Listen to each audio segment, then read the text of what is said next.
Yesterday, Sidco was celebrating 80 years of existence. That's 80 years of existence across the African continent. Tonight's edition of Beyond Business will give you highlights of what the event was like yesterday. All of this on this episode. Caution, this is not business as usual. It's Beyond Business.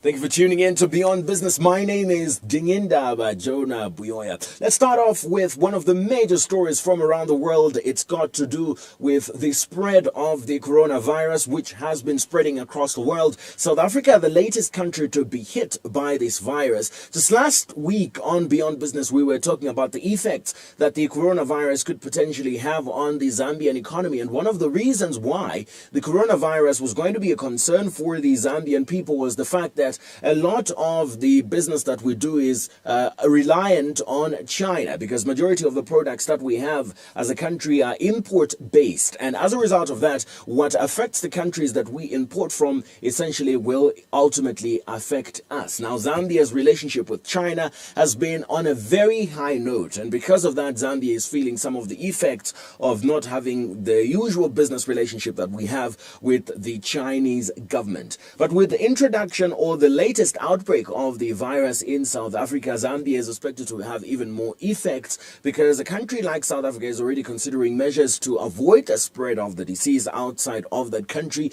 even in the midst of current measures that have been put in place to ensure that the people that have already been infected so far are not infecting anymore. That's not as easy as it sounds, because just yesterday 7 people were infected with the virus, but as we speak now, 6 more people have been found with the coronavirus in South Africa, bringing the total number of those infected to 13. This is not exactly good news, because it means South Africa will be moving in to put in stringent measures to avoid any more people coming into the country, to bring the virus even further, and also avoid taking it to other countries.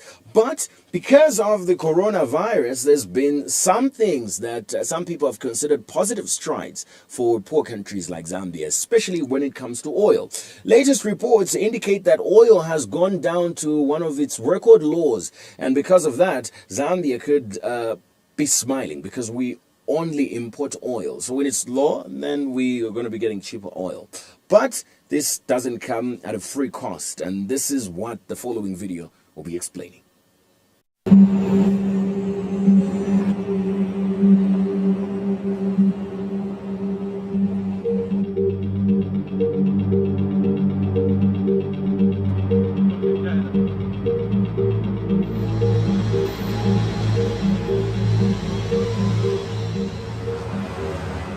The breakdown of the talks between Russia and the OPEC were really surprised by a lot of investors, because most of the investors were expecting some kind of deal would be made. And now the oil prices, because of the negative news, the oil prices dropped significantly, over 30%, from last Friday until today. And that had a lot of people worried that that might trigger another wave of flight to safety movement.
The cheaper the oil, the better for poor countries like Zambia. But away from that, speaking of how much money lies within Zambia, did you ever just think about the other minerals that we have in this country aside from copper? Well, manganese seems to be a good sport, and this is why. 6 tenements in Zambia. Over the last couple of years, we've gone through the hard yards of greenfield development. It is something that from onset was going to be hard to find development capital for that, as because it was greenfields. It's unknown manganese in Zambia. Most manganese fields are south. So, but we were pretty sure that we had something special and that we were looking at it. The grade is the highest in the world. It's been known. It was also known that there was only small quantities of it available. The industry itself for the last couple of years have got used to a 2,000 ton a month market, which was primarily being done by artisanal miners. We started looking into that, and we found the geology interesting, so we just started developing that. That's correct. I mean, from onset, it was quite clear that we could start producing because there was a strike length. There was about a 400-500 meter strike length which was visible, and by sheer calculation, we realized that, you know, we could take the risk and put in equipment and started extracting it. It's a very defined reef. It's very different to anything around it. So that was quite easy. Processing is also easy. So we decided that, you know, we have to start, and then we will drill. The market wants you to define your resource. So we have just finished a 3,000 odd meter drilling program. We have proven a 7-8 year life of mine just so that we can keep going. It is only on 5% of our tenement, so we need to do more, but you know, the money for exploration is very scarce at the moment.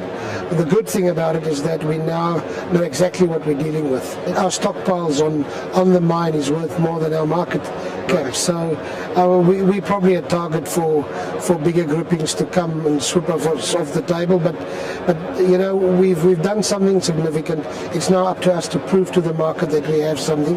We are definitely looking at broadening our vision, maybe move from the ASX to the London market. So because, you know, primarily London is familiar with Zambia. They're familiar with our other development that's going to be in South Africa. Manganese is something that's not a lot available. There's not a lot of manganese companies listed in London, and I'm pretty sure we've got more to offer than we're being accredited for. We will definitely carry on mining and exporting on the current rate that we have. We're also negotiating with the government on assisting in bringing in logistical solutions. This has been quite advanced at this stage. There are 2 other options in exporting through South Africa. There is a capacity of doing that. We will then expand into 2 of our other areas. We've already done some basic geology. We do understand what we're dealing with.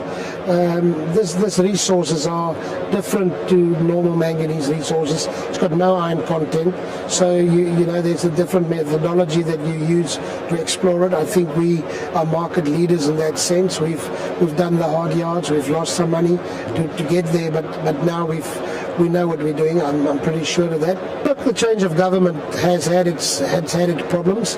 It's been slow in changing from the one administration to the next, but it's now going, and there has been certain stumbling blocks. The change in the government's views on royalties is something that we have to address. I'm confident we'll you know, sort that out. There is some issues. Legislation is basically copper based, so the laws that's applicable for copper export can't be applicable. Especially because of that story, it's important for us to also put everything in context. And as we speak, the Mansa Mining Bureau initially had observed that Luapula province has the potential to be a major supplier of manganese in the southern African region. And Mining Bureau surveyor there said the province has rich deposits of manganese, and all that it needs is to find investors who will conduct large-scale exploration and consequently mining on a large scale.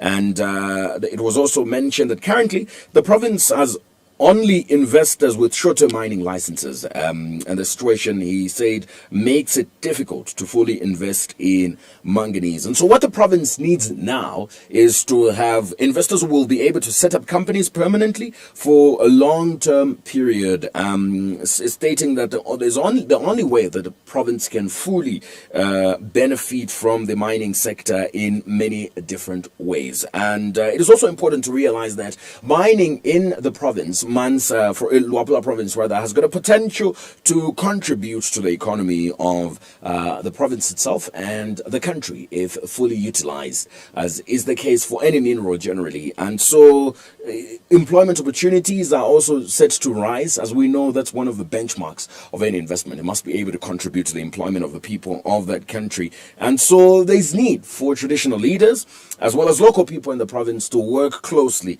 and together with investors who are already in that province and those that are yet to get there, to ensure that there is maximum output when it comes to the mineral resources that are in the province. And so people are being reminded that they should just obtain licenses. And these investors don't necessarily need to come from other countries. It's even better if these are local investors that are encouraged to take part in business that is within their country. So this simply illustrates the desire by individuals, cooperating partners, as well as the government of the Republic of Zambia to ensure that the base in which we do business is widened to avoid simply relying on copper as the major source of income. It is no strange thing that Zambia is talking about manganese, because years back, Zambia was mining manganese, and this was basically for the purpose of batteries. We were producing batteries in Mansa, and so because of that, we were heavily mining manganese, and questions continue rising on why the decision was made to suspend this. But if it is brought back to life, then Zambia might be directly benefiting from their own minerals, but also utilize that to add value to these products and export them as complete products, which will increase the revenue base of the country, as it is going to then be exporting and reduce on its reliance on import. But something that is locally produced and is definitely something to be proud of is agriculture. So there's a lot of farmers in Zambia that are practicing agriculture, but their agricultural practices can only yield positive results if the agricultural practices are ones that are sustainable. And this includes using the right produce, the right seed, the right products for you to yield the maximum results. SIDCO yesterday was celebrating its 80th year of existence and continuing to give good seed to a lot of individuals. And so during this event, there was a number of people that came present, and some of these people were those that have been using those products and how this has transformed their lives, how they're benefiting from it. But also we had the board chairperson of SIDCO speaking to that audience and just emphasizing how much work they've done in the past 80 years, together with the permanent secretary from the Ministry of Agriculture, who simply pushed government's support towards the seed company, just to simply illustrate government support for the growth of agriculture. There's no any other company, seed company in Africa that has the earliest seed maturing variety, the whole of Africa. SIDCO 303 is the earliest. And very few, if not none, we also beat our highest yielding variety, SIDCO 719. Our seed go through, yes or no, go through very authentic processes, from research work as parent seed up to the time we sell. That pack, written seed on it, can never let you down. If it lets you down, I can assure you, don't even blame the seed. One, blame that it may be fake seed.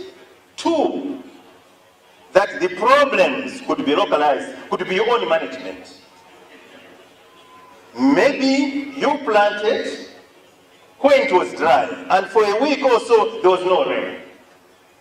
And then the seed struggles to germinate. You say, no, it's bad seed. But I just want to assure you, Once you buy Seedco seed, go to sleep. You know very well it's good seed that you are planting.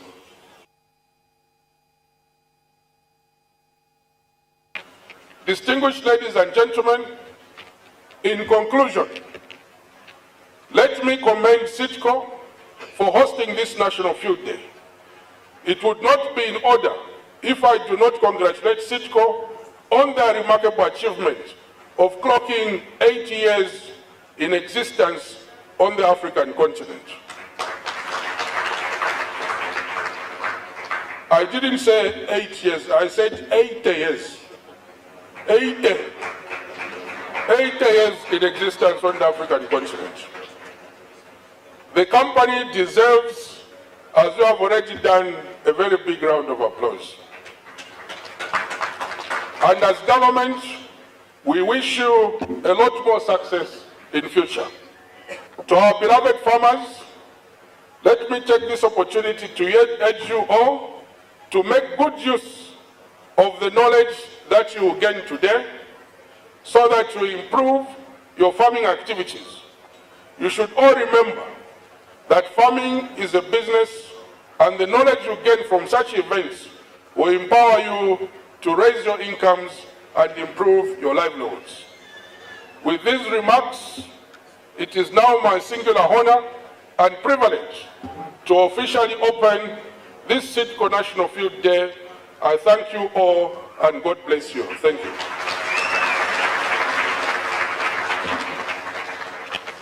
Yes. Thank you.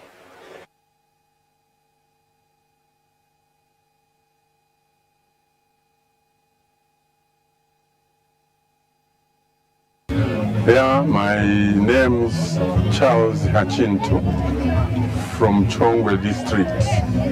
I'm a farmer there. Yes. I've been in this business for 7 years now. The first 2 years I was using other varieties other than 419. When I was introduced to 419, the yield improved, and after being advised exactly how to improve, I doubled my yield. I love 419 because the 419 you have double crop, and the double crop means more profit. You see, so with this type of rain pattern, you don't really lose. Maybe you reduce on the yield. It resists some diseases, and even the rain pattern. In a period where you have no rains, it will still stand up to when you have rains. But I was made to come back to 419 because of the yield. As you can see, it's always double crops. That was yesterday at the Seedco launch of the 2 new varieties, but also a celebration of their 80th birthday. Thank you for tuning in to tonight's edition of Beyond Business. This is where we come to a conclusion, but we're back again on Friday to give you highlights of what's been happening throughout the week in terms of business. My name is Dingindaba Jonah Buyoya, and my business here is done.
Television reinvented.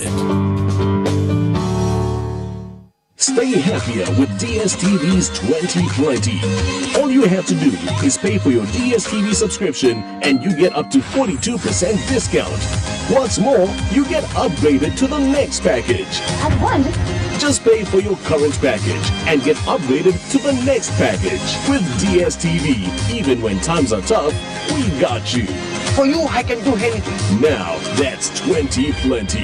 DSTV. Feel every moment. T's and C's apply.